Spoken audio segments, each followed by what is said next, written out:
of our findings. The overall process curtailed fundamental rights and lacked a level playing field, which was compounded by intimidation. As a key example, the EUEOM observed first-hand cases of intimidation by members of the Forever Associates Zimbabwe, the so-called FAS. While election day was largely calm, it was assessed as disorderly. The late opening of hundreds of polling stations extending into the next day seriously impeded some citizens' right to vote. The delay that was most pronounced in Bulawayo, in Harare, and in Manicaland appeared to have disproportionately affected some opposition strongholds. The legal framework could have provided an adequate basis for the conduct of credible elections if implemented properly. Recent legal changes, including the passage of the so-called patriotic provisions to the criminal code, the legislative work on the private voluntary organizations, the PVO bill, and the selective implementation of the Maintenance of Peace and Order Act, the MPOA, underline the closing space for the exercise of freedoms of association, assembly, and expression. Citizen observers face severe restrictions due to a shrinking space for civic activities, and also due to administrative barriers, pressure, consistent intimidation, and even mass arrests on election day that I could witness personally, unfortunately. A raid took place, fact, on election night where some 40 members of key reputable citizens observers organization who are part of the internationally recognized global network of domestic election monitors, the GNDEM. They have been arrested for, and I quote the police in this quote, coordinating the alleged release of election results. That is somehow also their normal job and duty to follow exactly and observe the elections. They were held without legal counsel for some 12 hours, and although released on bail, they are still nowadays facing upcoming court proceedings.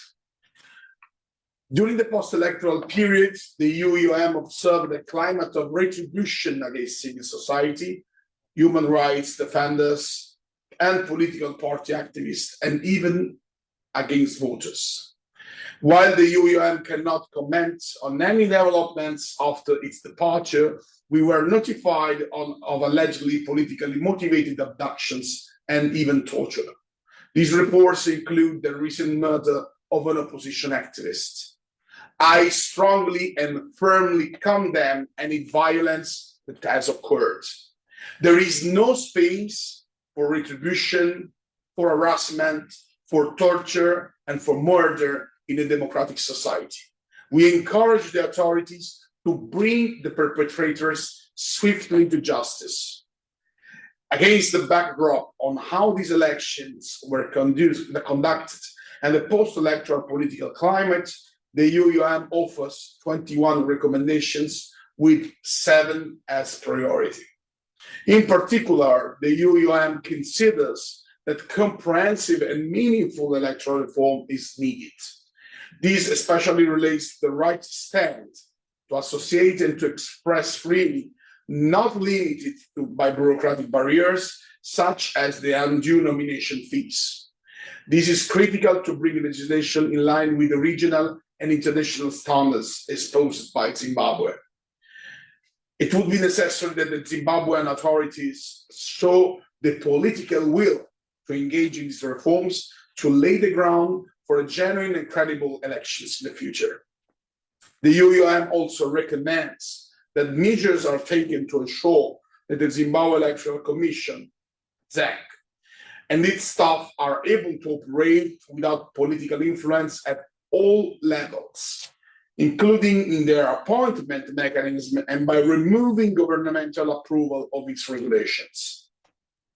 Further, the EUEOM recommends that ZEC provides timely and comprehensive information on all the aspects of the electoral preparations to the public, including its decisions and its regulations, and the ZEC publishes timely electoral results disaggregated by polling station. This is crucial also for our work. Safeguard the right of assembly, it is recommended to amend the Maintenance of Peace and Order Act, the MPOA that I was quoting before, to limit discretionary application and to ensure that its implementation never unduly limits the right to assemble. And to safeguard the independence of the judiciary, our EUEOM recommends as well reviewing the appointment procedure of judges to guarantee a real separation of powers. Further on, the EUEOM recommends to establish and to implement effective mechanisms to prevent all the undue restrictions on observation activities and to prevent pressure and intimidation to both citizen and international observers. To debunk and this information before this, allow me to clarify why we are presenting, unfortunately, I would say, the final report here in Brussels. As per the EU's long-term election observation methodology, the EUEOM was meant to return to the country some 2 or 3 months after the elections. That was, of course, our will. The purpose of this return visit, and it is standard practice for all EUEOMs, is to present the mission's final report to the authorities and the public within the country in which we have been observing. The EUEOM would also discuss the conclusions and the recommendations with local stakeholders in the country to determine possible ways forward to implement the recommendations made, and of course to engage in a cooperation if that is the will of the hosting country. The return visit of the EUEOM Zimbabwe was foreseen in the administrative arrangement that was signed by the EU delegation and the Zimbabwe Ministry of Foreign Affairs and International Trade. Unfortunately, the conditions did not allow for it to take place. Prior to the deployment of the mission, it became clear that the Zimbabwean authorities lacked the political will to allow the EUEOM return visits to be carried out according to its long-standing methodology. This includes key activities such an inclusive and robust dialogue around the report, of course, and its recommendations with a wide range of stakeholders, including civil society, media, political parties. They did not provide any reason for why they saw a need to put restrictions on these visits. The EUEOM highlights that this administrative arrangement stipulates also that Zimbabwean authorities should have granted the mission access to all relevant interlocutors. Yet, the mission faced significant challenges to meet with official bodies at the national level, despite repeated requests and also a good level of flexibility from our side. These include, just to give a very clear example of what I'm saying, the Zimbabwe Electoral Commission, the ZEC, which the EUEOM was only able to meet once in all our observation, and which was unfortunately equally unavailable for meetings with the chief observer, with me, and the European Parliament delegation, the other colleagues from Parliament that came to observe on the ground. While, let me underline also this aspect, other observer organizations were granted repeated access several times. Such behavior is unprecedented in my long time as a politician, parliamentarian, and election observer. This is something that really surprised me and shocked me at the same time. This lack of meaningful access was coupled with an extensive, coordinated, and continued disinformation campaign against the EUEOM and the other international observation efforts on the part of some national media. This reporting was based on lies and violated any journalistic standards. These lies, published particularly by state media, put in danger the safety of our observers on the ground.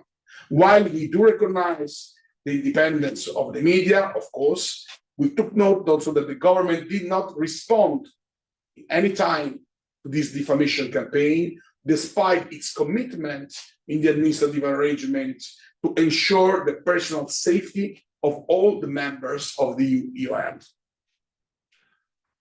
While the EUEOM concludes its work with today's presentation, the EU will continue to be available for the assistance. Aspirations of the citizens of Zimbabwe to live in a free and in a democratic society is a core principle of the European Union and of our action, one that the European Union will always defend no matter what. Thank you for your attention. Thank you. We open now the floor for questions and answers. If you could please introduce yourself once you have the word by name and tell us for which media outlet you work. Let's try to make this work. It's a little different from an in-person press conference, but let's try to get this up and running. Raise your hand if you do have a question for us, please. Do we have any questions?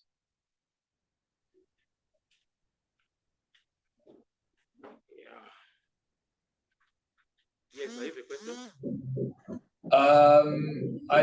I see a question from Samsung SM whatever. Can you please turn up your volume, your microphone, get closer? We cannot hear you. Okay. My name is Chris Pentabra from Choice Media Africa. I would like to ask on this final report that do you see the chances of Zimbabwean government? Sorry for interrupting. We cannot hear a word you're saying. Can you move closer to the microphone? It's impossible to understand what you're asking. Thank you. Okay. Let me look for mic. I don't know if you can hear me now. No, my mic. Still very low, the volume. Please increase. Okay. It's not okay. I don't know if you can hear me now. The audio is very bad. Perhaps you can turn up both the sound on your laptop or on your telephone. Okay, you can hear me now? A bit better. Yes, it's improving. Okay, I said my name is Chris Pentabra from Choice Media Africa. Somebody's interrupting. Please continue. Go ahead. In the event that the report is like denied by the government of Zimbabwe, what the other channels that can be used? So, in the event that the report is denied by the government, what other channels can be used? Denied. Denied, that's what he said. Or refused. Yeah. You mean? Yeah, We're delivering it today. yeah. Can I answer? Yes. Yeah. Thank you very much for the question. In fact, as I said, our duty is to present the report, to make it publicly. Of course, the first interlocutor normally is the government, but we also are presenting this report to the media, to the civil society, to all the Zimbabwean people. So let's say that this is something that I think the whole Zimbabwe somehow will receive. As I said, and I reiterate that aspect, is going to be published as soon as this press conference is going to end. Then, of course, it's up to the Zimbabwean government to decide if you want to follow the recommendation we express, and if you want to engage with the European Union that is ready to provide cooperation, technical assistance on the recommendation as well. But of course, this is a matter of political will, and this is a free choice of the authorities. If we are requested, we are ready, we are willing to assist, but we cannot, of course, decide for the authorities. But I think also, in light of the important remarks I shared with you, that it's also a possibility, if it's decided in the sense for the media, for the civil society to campaign in favor of these reforms, if you share, of course, the reasonment, the motivation, the analysis we are going to present in the report. So I warmly recommend all of you to write that very carefully, to have a clear view, and because we assessed all single phases of the process before, during, and after the election day, always following very meticulously our methodology and our code of conduct in every single action and phase we have done. I hope I addressed and I answered to your question. Can I also add that the recommendations that we make are long-term recommendations throughout the election cycle, and they're also geared to a variety of interlocutors. And so some of those recommendations are to the state authorities, of course, but then there are also recommendations that are made to civil society, to the media, to other interlocutors. And so over the period of the next 3, 4, 5 years, many of these recommendations can be brought to life if there is the will, as Mr. Castaldo had said, but also if there are initiatives amongst different interlocutors who are all addressed in this report. Hello. Yes, we can hear you. How are you? My name is Admaya Masugu. I'm a freelance journalist. I want to understand to what extent did this information affect the quality of the elections and the participation of women? Did your report maybe dwell on that particular issue? Yes. Yes, so we in fact on the mission looked at all aspects of the election process from a long-term perspective. We had both a social media analyst who conducted a full-scale social media monitoring effort. We also had a human rights analyst who looked specifically at the inclusion of underrepresented populations, including women. And so if you look at the report, there are recommendations also made towards the participation of women in the process, and also the extent that disinformation played into the way that women were able to participate in the election process. I don't want to go into too much detail about that, but if you look in the final report in the full body, you will be able to find the details of those findings.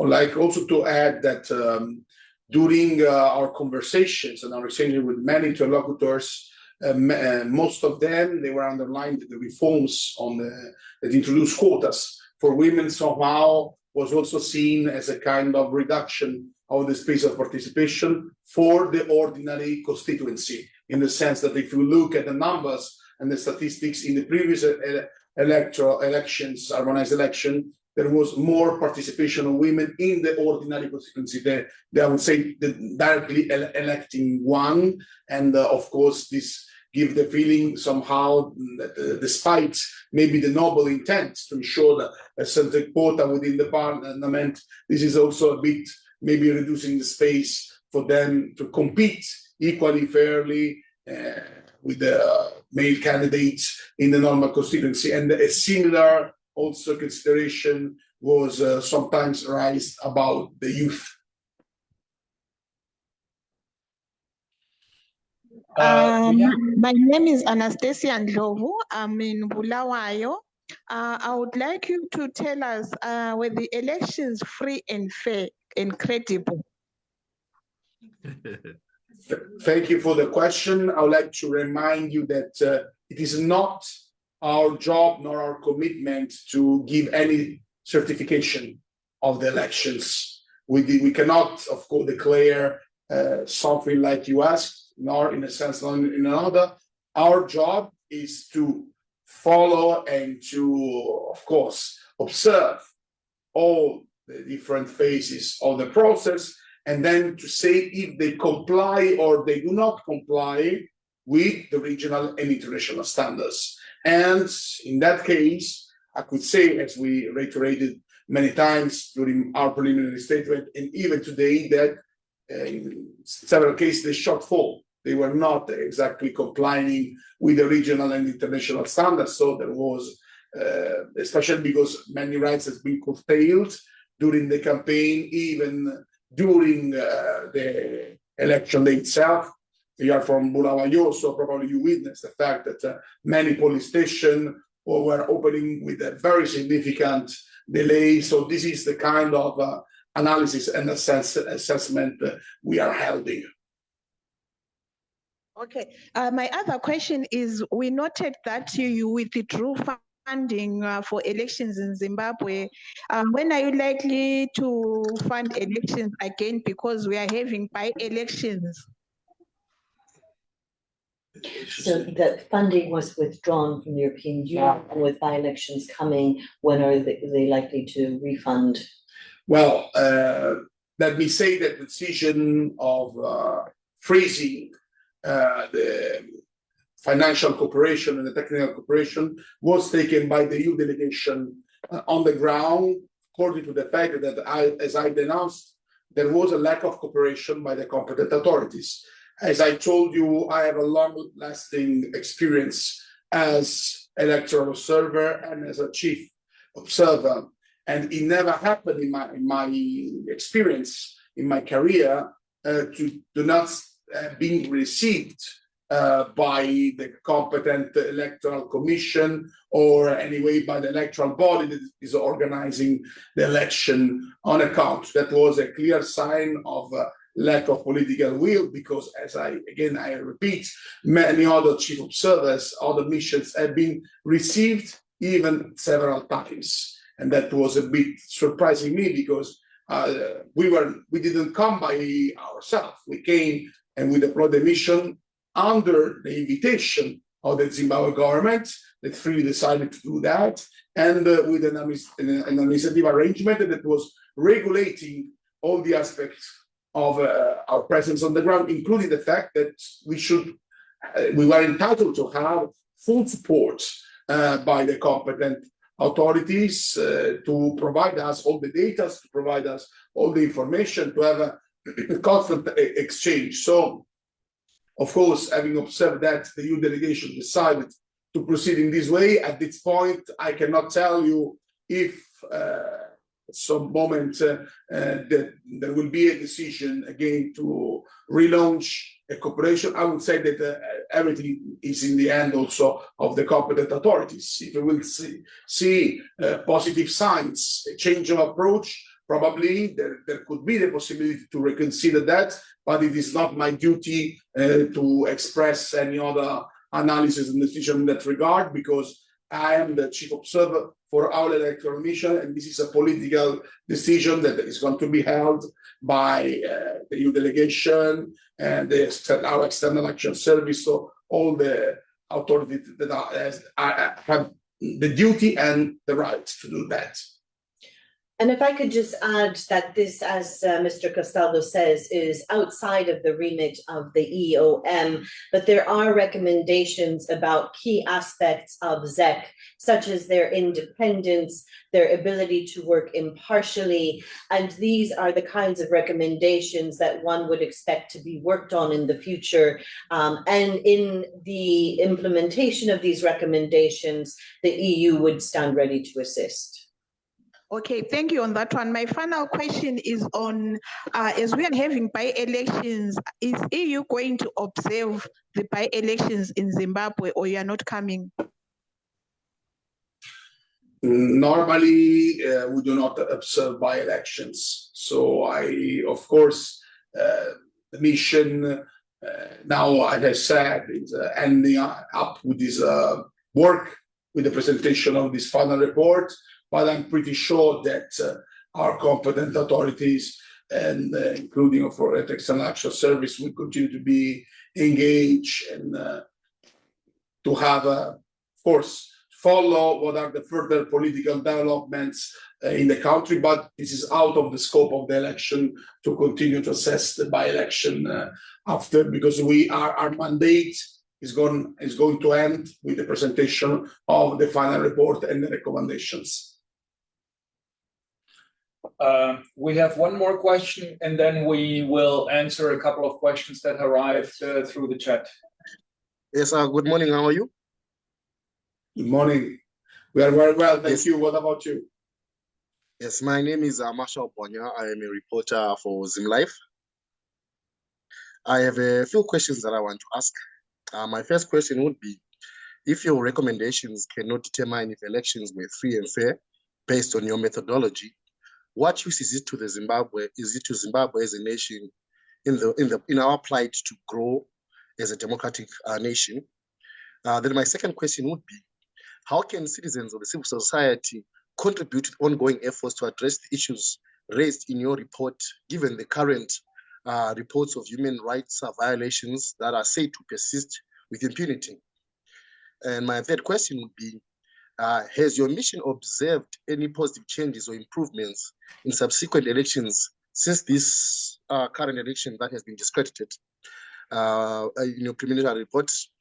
And my final question would be, how will your mission's findings and recommendations be disseminated to the international community, local stakeholders, and the general public to ensure transparency and accountability? Okay, so for the first one, Civil society, the first one was on the free and fair recommendations. free and fair recommendation. Mhm. And the third, The third, I don't remember. and the fourth. And the fourth was on, what was the fourth? Let's start with the first one and then we can ask to repeat. Yeah, let's start. Maybe we will kindly ask you to repeat question by question, because of course we are not in presence and sometimes some words could not be easy to be heard. You ask for again for evaluation for a free and fair election process. I will reiterate again once more that we do not do this kind of assessment. It's out of the scope of our mission. We can only observe and check if what we are seeing on the ground, and it was a massive effort from our side with 150 observers that deployed all around the country in each one of the single region of Zimbabwe, not simply the most prominent urban center, but also even the rural area in the most remote area of the country, to get as much data as possible, to have a clear vision of the growth process, and then to be able to assess if they are respecting or not the regional and international standards. And I do reiterate once more, of course, that this is something that in some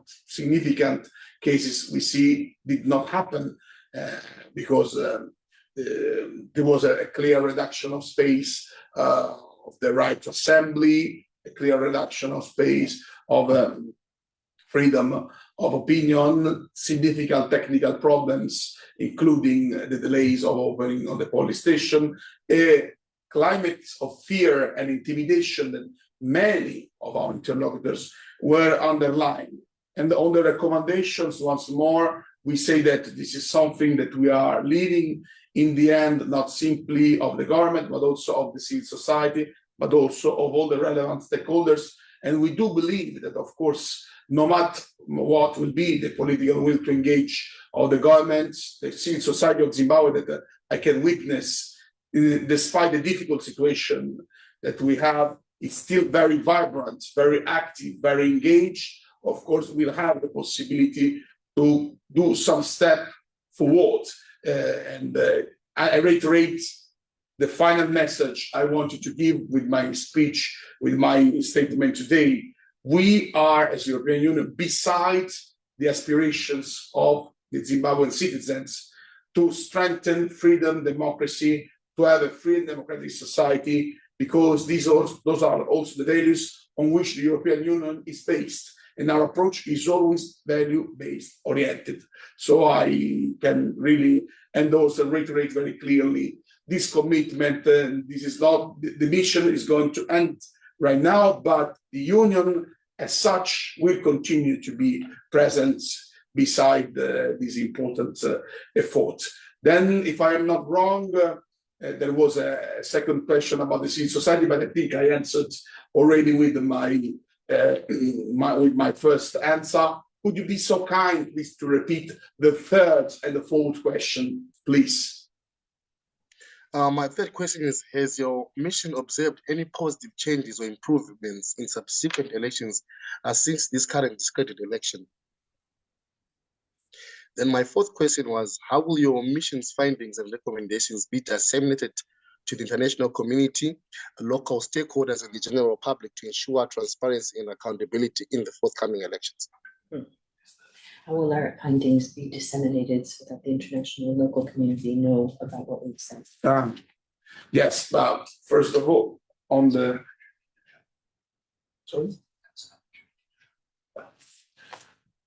on the third question, let me say very clearly that there is no connection from one election to another. Of course, you know that we have deployed an election 5 years ago as well. There were also recommendations, but we are not commenting on this because, of course, each one of the observation and each recommendation is based on what happened in that specific elections, and therefore that would be outside of the scope of our action and out of our methodology to assess on the base of the previous mission. Of course, this is factual. Many of the recommendations that have been formulated in the previous mission 5 years ago have not been implemented. This is something that is objective and is in front of all of us. But again, I cannot comment too much on this, nor I can comment on future elections. I hope, of course, that as a personal feeling that the authorities would be keen to engage with us, to have this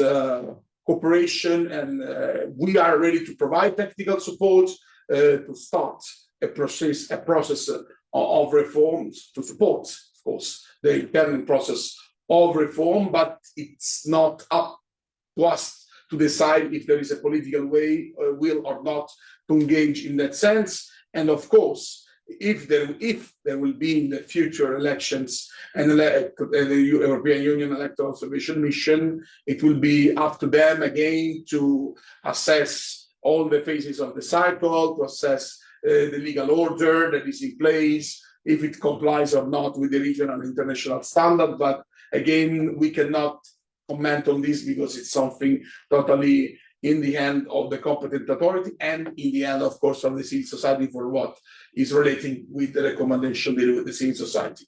How to disseminate our conclusion? Let me show you. This is the report. This is the written version, but as I said, very soon we will have the digital version that will be available on the website. Of course, we are gonna do our best to make it visible at a regional, local, national, regional, and international level, because it's important also for us to disseminate the conclusion and that's why it's totally public.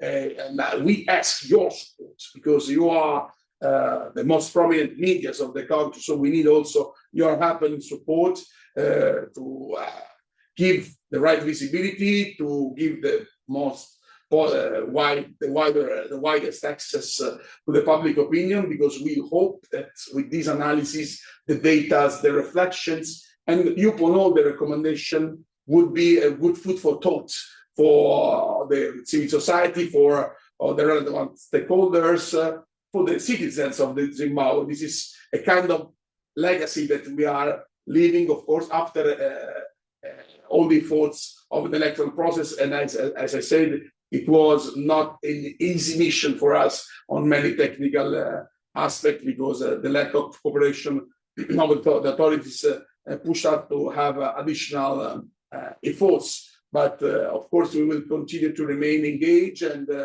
we hope to see comments and to see you, of course, use all these data and information to raise awareness in general of the process itself and to the work of the mission that, I reiterate once more, was always complying very strictly with the code of conduct and the methodology we are adopting since many years. Absolutely a consolidated one. Thank you. And if I could just add that we'll also be disseminating this report to all of the interlocutors that we met during the course of the mission. We'll also be disseminating it via social media and via traditional media in the country. And so hopefully both the report and the recommendations will be available to a wide range of the public. The EU delegation is also on the ground and has copies of the report that they will be handing out and discussing with interlocutors about their activities. And so hopefully through these mechanisms, there will be a wide range of information about what is in the report and the recommendations that we have made. So we have time for 2 more questions. I believe the questions that were asked in the chat were in the meantime replied to sufficiently. So we had a raised hand from Shingirai Vambe from the very beginning. If you should still be here, could you please ask your question? Thank you. Yes, thank you very much for sharing your findings of the 2023-2024 August election of Zimbabwe. You in your presentation you highlighted that the environment actually put the observers' lives at risk following the conduct by the Zimbabwe Electoral Commission and some of the recommendations of the working ethics that they had put in place. I would want to understand, that is my first question. Going forward, do you think you would have more observers coming to observe elections in Zimbabwe? And what in your recommendation would you propose that things may be put in place so that the issue of safety and risk is taken into account? Then my second question goes to the issue and printing of ballot papers and participation of people with disability. In your observation, what did you see as observers on the participation of people with disability, on the printing of ballot papers, for example, those with visual impairments, and those probably with physical disability? In your report, in your observation, the contents of the report, does it highlight part of this inclusivity? Thank you. Yes, but we should focus on that. Yeah. But thank you very much for your questions on the safety of observers. I want to be very clear on that point. As I said, we have been victims of a massive defamation campaigns that started even before the deployment of the mission, even before that I, as a chief observer, arrived in the country. This was particularly harsh, led by some media that are, in some cases, state controlled by the government, or in any case, very close to the government. And in particular, there were some unacceptable, fake, disgusting, I would say, accusation, putting in question the moral integrity of our observers. Some of them were even saying that they were bribing people to push them in support of the opposition. This is simply ridiculous. And of course, it was my duty as chief observer to immediately dismantle this castle of lies and defamation. But as I said, we didn't see any official reaction by the competent authorities, by the government, saying and reiterating the fact that, first of all, we have been invited by the government officially, that there is an administrative arrangement, and that they know, and they have always witnessed the professionalism, the commitment, the full respect of our methodology by the mission. This is something that we really deplore. We, of course, were paying all possible measures to protect our observers on the ground, because we have also security experts within our core team, and we were paying all the possible attention. But if there is a hate and defamatory campaign that is fueling, trying to fuel sentiment of anger against the people on the ground. Nobody knows what could happen, even despite all the possible security efforts. That's why I said that from our side, we put all possible measures in place, but we would have expected a different approach by the authorities, because if you are inviting the guests, normally the first rule of invitation, and I know how much warm are the Zimbabwean people, how strong is the sense of the hospitality. The first precondition of an invitation is to ensure a full safety, and some of them, they didn't feel really safe in some moment in the deployment on the ground because of this climate of fake news, fear, and defamation that was held from the authority. On the participation of people of disability, with disability, observers remarked in many cases that not all the police stations were adequate to ensure their full access of participation. But I will now leave the floor to my deputy, Dr. Beata Martin Rozumilovic, to go a bit further in detail on the data and in the mark on this issue of the participation of people with disability. And can I also say, with regard to the safety of observers, it's not just the safety of international observers, it's also the safety of citizen observers on the ground who continue to do their work. And we are aware of the recent cases of abductions, of torture, of murder, as Mr. Castaldo mentioned. The EU spokesperson has made a statement that there is an expectation that there be a thorough inquiry into all of these recent abduction cases, and that culprits must be properly identified and brought to justice. This is also something that our EU delegation on the ground will be following up in terms of any connections to the elections and human rights abuses. So we look at this issue of safety of observers from all angles. But turning now to the question of participation of persons with disability, again, there is a full section in the final report about this very important issue. We find that, unfortunately, no significant efforts were taken to grant persons with disabilities participation. Things that we note are that the CPRD has not been incorporated into domestic law. That's the Convention of the Rights of Persons with Disabilities. We also reflect upon the fact that the 1992 Disabled Persons Act looks at the point of view of welfare rather than a rights-based approach, and this is something that needs to be further examined. Many of the interlocutors told us that they would have preferred, in the allocation of seats, to see members from the persons of disability community directly elected as individuals rather than through the quota system that currently exists.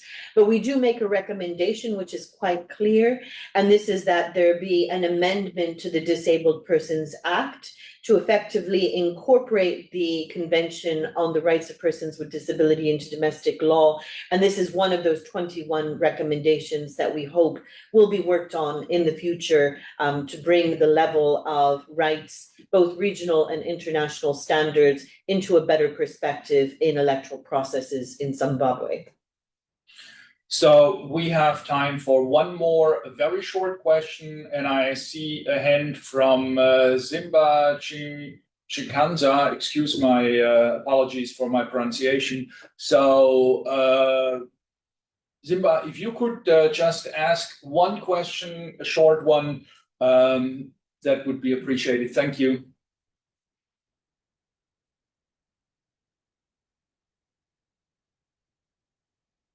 So he seems to be offline or seems to have technical problems. At this point, we conclude this press conference. This is the final press conference of the European Union Election Observation Mission to Zimbabwe. The question was asked also in the chat when the report would be available online. It will be going public in a couple of minutes. If it's not already online, you can find it on the website of the EUEOM. We will post the respective link also again on our Facebook page, and we will tweet that also on X. So you will have the respective link together with the link for the press release very shortly. Thank you very much for your attention, and have a good.